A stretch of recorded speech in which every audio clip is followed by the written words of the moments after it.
A lidded box is one of the most satisfying things you can make on the lathe, and it's often one of the first real projects beginner woodturners tackle once they get comfortable with the basic techniques. As a woodturner, I'm always looking for ways to push my work a little further and add something extra to my designs. In this video, I'll show you all the woodturning techniques you need to make a clean, well-fitting lidded box.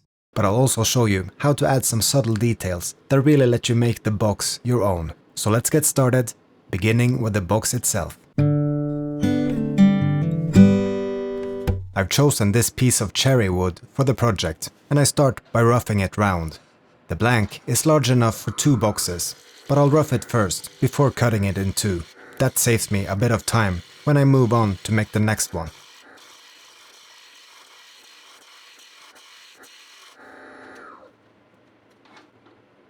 Next, I mark out the blank with a pencil. I start by roughly marking the overall size of the box, making sure to leave enough material at the end for the lid. That way, the grain flows continuously from the box into the lid. This box will have a flat side and a large curve towards the bottom, so I also mark where the curve will start. Then I use a parting tool to mark the separation between the box and the lid, and I cut a tenon at the bottom for the jaw chuck. Once that's done, I separate the 2 pieces and switch the hold to the jaw chuck.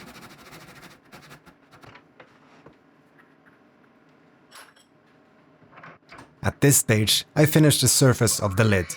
For this box, I want a flat lid, but if you prefer a handle or finial, the process is the same. You just need to leave a bit more material for the lid in the previous step. Part of the extra detail on this box will go on the lid, so it's important that the surface is perfectly flat.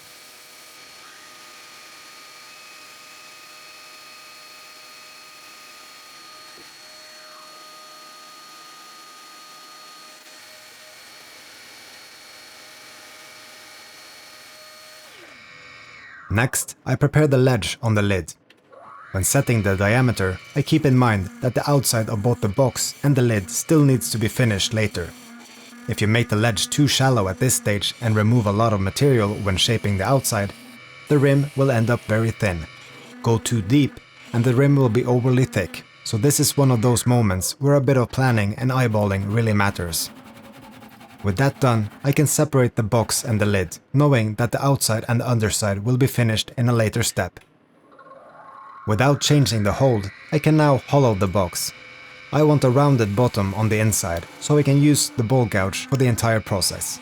If I were going for a flat bottom, I'd usually combine the gouge with the skew. There are a lot of different ways to achieve both, but this is what works for me.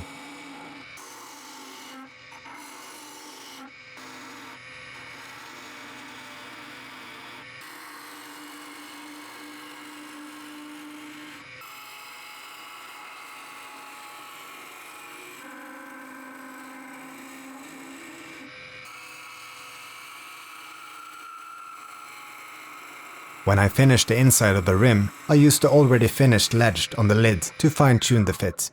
Keep in mind that you will usually remove a little material during sanding, so I'll leave it slightly snug with the tools and then sneak up on the final fit with sandpaper.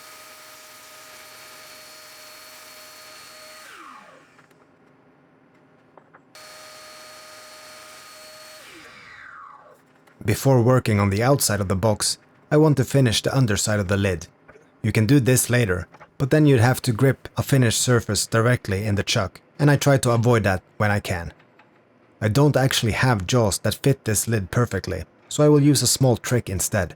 I mount jaws that are a little too large and use these hard plastic knobs as inserts to hold the lid securely.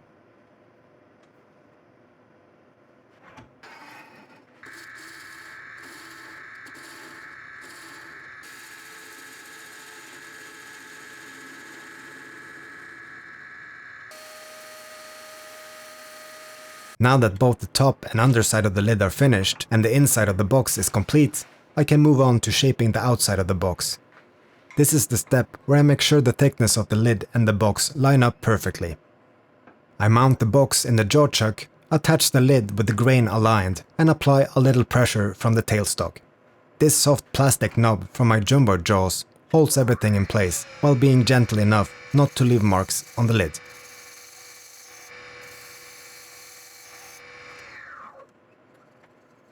I start by shaping the curve towards the bottom, a perfect opportunity to practice my skew skills.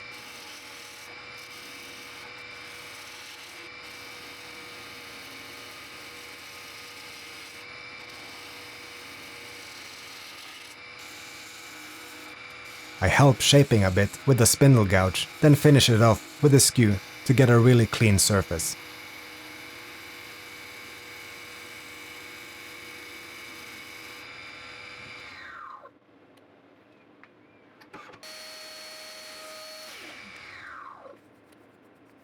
After a bit of sanding, we're ready to move on to the details. I'll leave the tenon in place for now. You'll see why in the next step.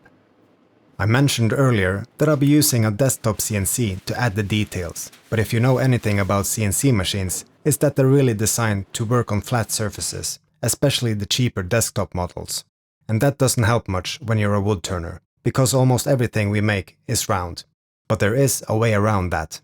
This is a rotary unit, and it works with basically any CNC machine that runs on GRBL, which is most desktop CNCs. Just like on the lathe, it rotates the workpiece, allowing you to engrave or cut directly onto round surfaces. I have to give a big thank you to Two Trees for providing the rotary unit, as well as this TTC 450 Ultra for this project. I'll be doing a full review of this new machine soon with more testing, so keep an eye out for that if you're interested. I'll also make a separate how-to video focusing entirely on setting up the rotary unit and how it works in practice. This video is about box making, so I won't go into details, but the basic idea is simple. You replace the Y-axis on the CNC with the rotary unit, so instead of the gantry moving back and forth, it rotates the workpiece instead. It's a straightforward concept, but I definitely learned a few things while setting it up, and I want to share those lessons properly in that dedicated video.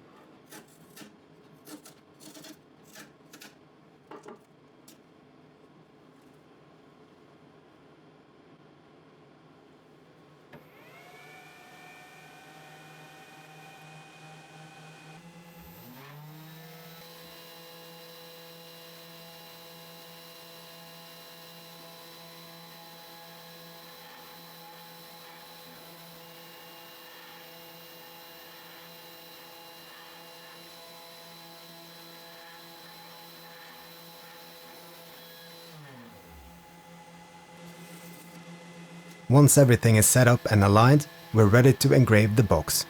The design I'm using here is one I bought on Etsy. But this is where you can really get creative, either by making your own designs or choosing from the thousands available online.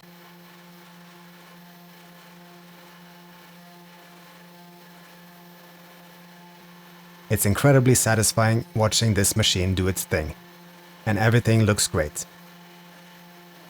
The runtime for this engraving was about 45 minutes.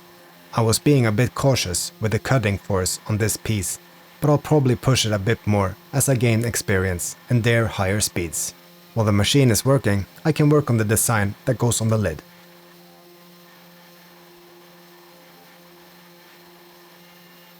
Once everything is finished, I'm happy to see that everything worked exactly as planned.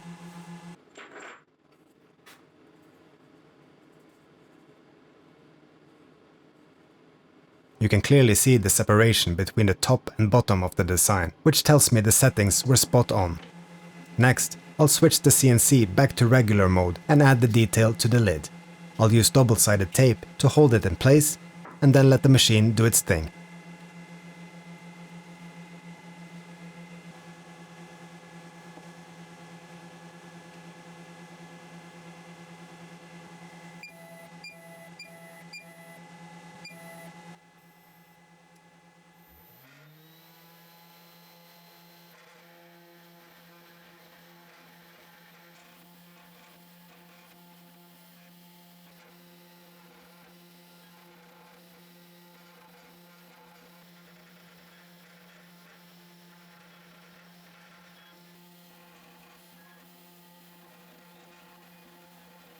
While the CNC is working on the lid, I can remove the tenon from the bottom of the box and finish that up. This time I do have to grip the piece on the finished surface, but I have a small trick for that as well. I add thick double-sided tape to the jaws, leaving the protective backing on the side facing the box. Tape is thick and slightly compressible, so it holds the piece securely without leaving marks. I keep the tailstock in place for support as long as possible while removing the tenon.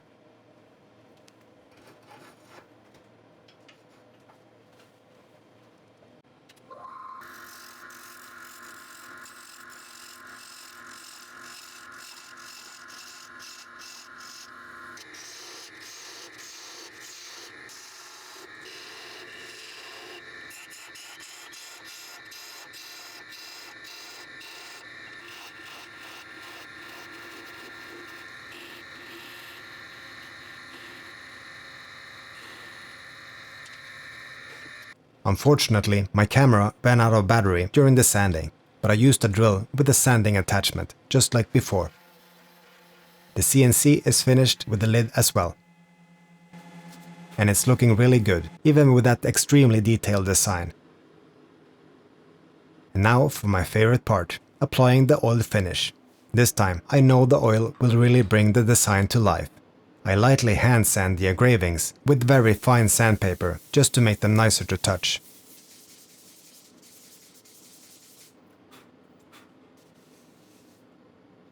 The oil really makes the engravings pop, and I'm genuinely happy with how this experiment turned out. It's amazing how much creative freedom you have these days with all the tools available for hobbyists. I hope you enjoyed the project and that you stay with the channel for more to come. Thanks for watching.